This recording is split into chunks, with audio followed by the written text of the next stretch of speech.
नमस्कार विद्यार्थी मित्रांनो, आजच्या व्हिडिओमध्ये इयत्ता 7वी विषय गणित घटक 13 पायथागोरसचा सिद्धांत पायथागोरस थेरम काटकोन त्रिकोणासाठी म्हणजे राईट अँगल ट्रँगलसाठीच या ठिकाणी हा पायथागोरसचं प्रमेय आहे। आणि पायथागोरसच्या प्रमेयासाठी आपल्याला काटकोन त्रिकोणाची माहिती असणं गरजेचं आहे। मग माहिती कोणती असायला हवी? तर या ठिकाणी काटकोन कोठे आहे, कर्ण कोणता आहे, काटकोन करणाऱ्या बाजू कोणत्या आहेत, इत्थंभूत माहिती असणं गरजेचं आहे। हा त्रिकोण ABC आहे आणि या ठिकाणी B हा काटकोन आहे, म्हणजे कोन ABC बरोबर 90 अंश आहे, म्हणजे त्रिकोण ABC हा काटकोन त्रिकोण आहे। हे जे पायथागोरसचं प्रमेय आहे ते इथून पुढे प्रत्येक इयत्तेसाठी आहे। आपल्याला 8वीला आहे, 9वीला आहे, 10वीला आहे। पायथागोरसचा सिद्धांत 10वीला तर एक पूर्ण प्रकरणच आहे गणित भाग 2 मध्ये, त्यामुळं इतका चांगला सराव करणं गरजेचं आहे। ते पायथागोरसचं प्रमेय काय आहे पहा। काटकोनासमोरील भुजा AC आहे, म्हणजे कर्ण AC आहे। काटकोनासमोरील भुजाच B समोरील भुजा AC आणि काटकोन करणाऱ्या बाजू हा कोन B जो तयार झालेला आहे, कोणत्या दोन बाजून तयार झाला आहे? काटकोन करणाऱ्या बाजू कोणत्या आहेत? तर रेख AB आहे, ही रेख AB आणि रेख BC। ओके। आणि काटकोन त्रिकोणाचं प्रमेय काय सांगते मग? कर्णवर्ग कर्णाचा वर्ग हा इतर दोन बाजूंच्या वर्गांच्या बेरजेबरोबर असतो।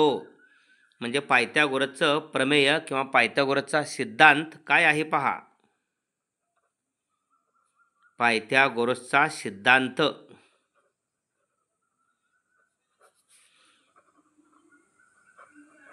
कर्णवर्ग बरोबर या ठिकाणी एक बाजू वर्ग अधिक दुसरी बाजू त्याचा वर्ग। ओके।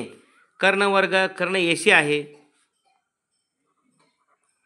लेंथ AC वर्ग बरोबर एक बाजू म्हणजे AB घ्या किंवा BC घ्या, लेंथ AB चा वर्ग अधिक लेंथ BC वर्ग। हे अत्यंत महत्त्वाचं आहे। कर्णाचा वर्ग हा इतर दोन बाजूंच्या वर्गांच्या बेरजे बरोबर असतो।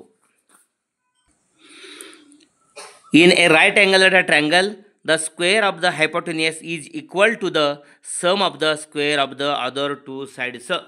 कर्णाचा वर्ग हा इतर दोन बाजूंच्या वर्गांच्या बेरजे बरोबर असतो। आता या ठिकाणी खालील काटकोन त्रिकोणातील कर्णांची नावं लिहायची आहेत। Write the name of the hypotenuse of each of the right angle triangle shows below. हा त्रिकोण ABCचा कर्ण कोणता आहे? आताच आपण पाहिलं काटकोनासमोरील बाजू काटकोन B येते आहे, समोरील बाजू AC आहे, म्हणजे या ठिकाणी कर्ण AC,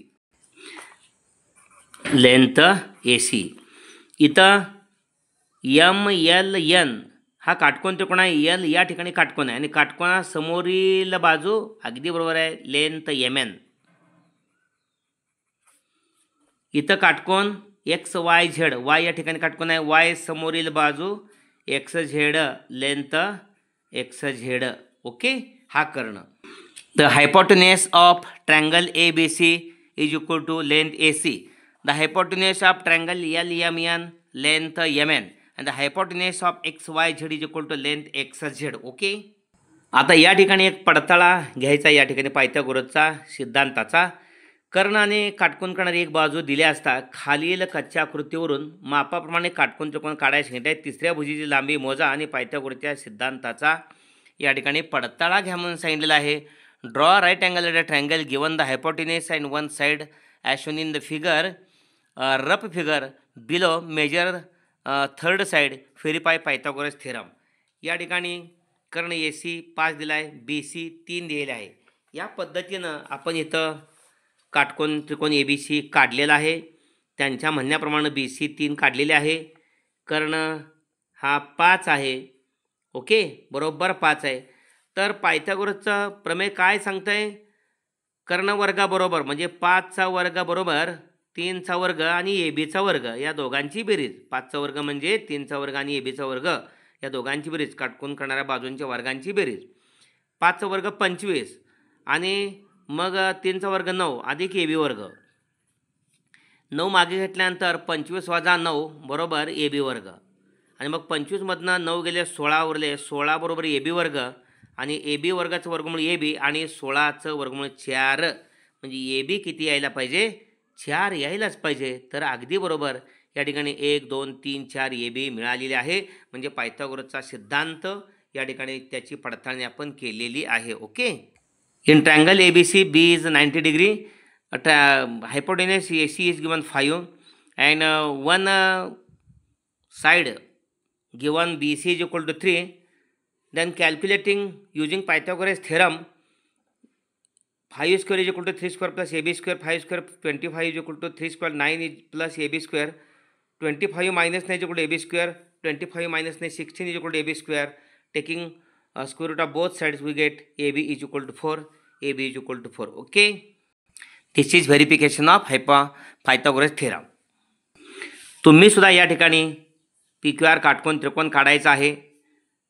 या ठिकाणी क्यू आर 6 घ्यायचे आहे आणि पी क्यू या ठिकाणी काटकोन करणारी बाजू काढल्यानंतर वर्तुळ कंपासमध्ये 10 सेंटीमीटर अंतर घेऊन आर केंद्र घेऊन पी या ठिकाणी काढायचं आहे, पी मिळवायचं आहे. ओके. आणि मग पी क्यू किती येतो पहा. 10चा वर्ग 100, 7चा वर्ग 36. 100मधून कर्ण दिला आहे, सर्वात मोठी बाजू दिल्या, कर्ण दिला आहे. कर्णाच्या वर्गातनं 2 बाजूपैकी एक बाजू दिलेली असते, तिचा वर्ग वजा करायचा. 100मधनं 7चा वर्ग 36 गेले, 64 उरले. 64चं वर्गमूळ 8. पी क्यू 8 पडताळणीमध्ये आला पाहिजे. ओके. या आकृतीची पडताळणी घेतली त्या पद्धतीनं इथं एक्स वाय झेड याही काटकोन त्रिकोणाची पडताळणी घेणं गरजेचं आहे. पहा या ठिकाणी वाय झेड काय येतोय पहा.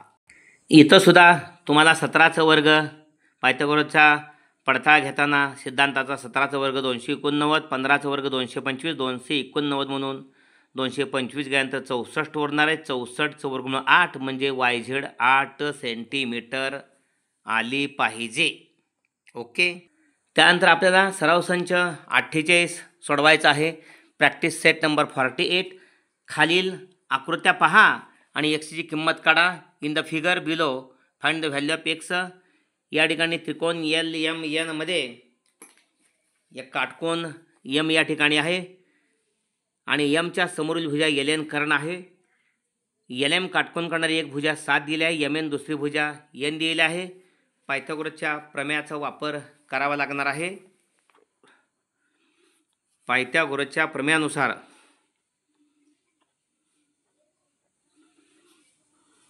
किंवा सिद्धांतानुसार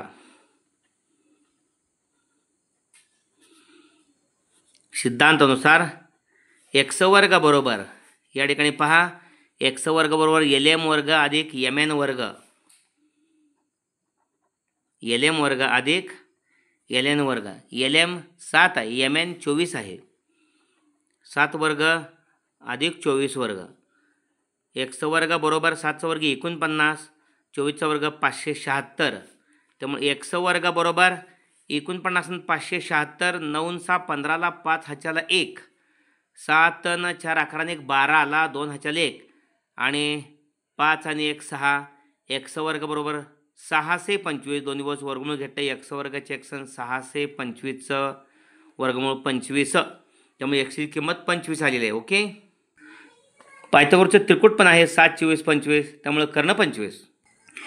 आता 2 नंबरची आकृती त्रिकोण पी क्यू आर मध्ये क्यू काटकोन आहे. क्यूच्या समोरील भुजा पी आर वर्ग बरोबर इतर 2 बाजूंच्या वर्गांची बेरीज पी क्यू वर्ग अधिक क्यू आर वर्ग. ओके. पी आर वर्ग बरोबर पी क्यू वर्ग अधिक क्यू आर वर्ग. आणि मग या ठिकाणी आपल्याला क्यू आर वर्ग पी आर दिलेला 41चा वर्ग बरोबर 9 वर्ग अधिक एक्स वर्ग. ओके. काही वर्ग माहीत असणं गरजेचं आहे. 41चा वर्ग 1681 बरोबर 9चा वर्ग 81 अधिक एक्स वर्ग.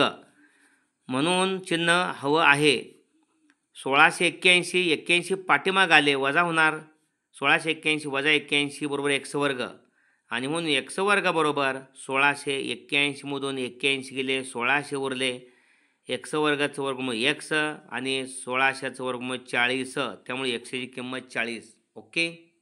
आता त्रिकोण EDF मध्ये डी हा काटकोन आहे त्याच्या समोरील भुजा EF आहे कर्ण आहे आणि इतर दोन बाजू ED आणि DF यांच्या वर्गांची बेरीज म्हणजे कर्णाचा वर्ग EFचा वर्ग लिहिलेला आहे. EF वर्ग बरोबर ED वर्ग अधिक DF वर्ग 17चा वर्ग 289 बरोबर एक्स वर्ग 8चा वर्ग 64 289 वजा 64 हे 64 मागे घेतले एक्स वर्ग म्हणून चिन्ह हवं आहे. 9मधनं 4 गेले उरले 5 28मधून 6 गेले उरले 22 बरोबर एक्स वर्ग बरोबर 225 एक्स वर्गाचं वर्गमूळ एक्स आणि 225चं वर्गमूळ 15. ओके. त्यामुळे एक्सची किंमत 15. In triangle EDF, angle EDF is equal to 90 degree. Here length EF is hypotenuse. Using Pythagoras theorem we get EF square is equal to ED square plus EDF square. 17 square the putting value 17 square is equal to EX square plus 8 squares. 17 square 289 is equal to x square plus 8 square 64. 289 minus 64 is equal to x square. X square is equal to subtraction is 225. Taking square root of both sides we get square root of x square x square root of 225 15 x is equal to 15 value of x. Okay. In triangle PQR the hypotenuse is length PR, the value is 41. Two sides are given, PQ is equal to 9 and QR is equal to x. Using Pythagoras theorem is here PR square is equal to PQ square is equal to QR square, putting value 41 square is equal to 9 square plus x square. 41 square 1681 or 1681 is equal to 9 square 81 plus x square. X square is equal to say 1681 minus 81 is equal to x square. X square is equal to subtraction is 1600. Taking square root of both sides we get x is equal to 40. The value of x is equal to 40. Okay. अशा पद्धतीने हा video जरूर आपण like करा आणि आपल्या सर्व विद्यार्थ्यांना पाठवून त्यांच्या गुणवत्ता वाढीसाठी प्रयत्न करा. व्हिडिओ आवडला असेल तर कमेंट बॉक्समध्ये कमेंट देऊन प्रोत्साहन द्या. धन्यवाद मित्रांनो.